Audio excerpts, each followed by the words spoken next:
दिल्ली। और संसद की सुरक्षा में सेंधमारी के मामले पर जारी सियासत के बीच बीजेपी की संसदीय दल की बैठक में पीएम मोदी ने एक अहम टिप्पणी की। पीएम मोदी ने भाजपा संसदीय दल की बैठक में कहा कि लगता है कि संसद की सुरक्षा में सेंध लगाने वालों को विपक्ष का समर्थन हासिल है। पीएम मोदी ने इंडी गठबंधन पर हमला बोलते हुए कहा कि विपक्ष बीजेपी की सरकार गिराना चाहता है, लेकिन हम देश के सुनहरे भविष्य को सुनिश्चित करना चाहते हैं। प्रधानमंत्री नरेंद्र मोदी ने संसद की सुरक्षा में सेंध मामले में विपक्षी दलों के रुख पर निशाना साधते हुए कहा कि कुछ दल इसका समर्थन करते हैं और ये सेंध लगने जितनी ही खतरनाक बात है। भाजपा संसदीय दल की बैठक को संबोधित करते हुए पीएम मोदी ने कहा कि जो भी लोकतंत्र पर भरोसा करते हैं उन्हें सुरक्षा में सेंध मामले की साझा तौर पर आलोचना करनी चाहिए। बैठक के बाद संसदीय कार्य मंत्री प्रहलाद जोशी ने बताया कि संसदीय दल की बैठक में विपक्ष के सरकार विरोधी एजेंडे समेत विकसित भारत संकल्प यात्रा और देश के विकास को लेकर चर्चा हुई।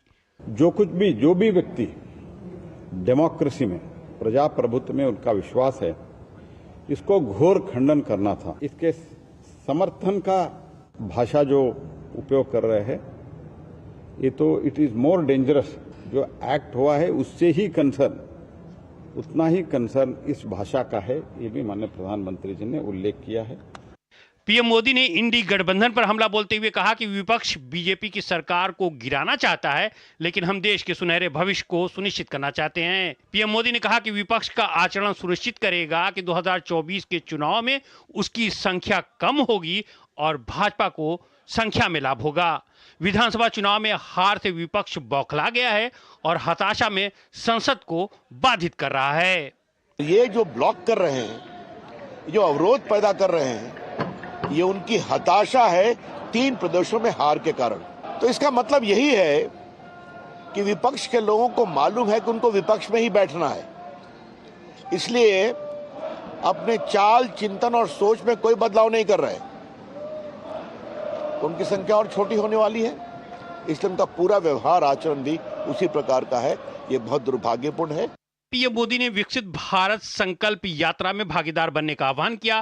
पीएम मोदी ने विपक्ष पर निशाना साधते हुए कहा कि कुछ लोगों की किस्मत में ही अच्छा और सकारात्मक काम करना नहीं लिखा होता है। कुछ बुजुर्ग बीमार नेता भी बीजेपी को हटाने के नाम पर सक्रिय हो गए हैं, लेकिन उन्हें इसमें सफलता नहीं मिलने वाली है। अनुज यादव और ऋषि कुमार की रिपोर्ट, डीडी न्यूज, दिल्ली। और संसद में विपक्ष के भारी हंगामे और व्यवधान से प्रश्नकाल और शून्यकाल नहीं चल सके।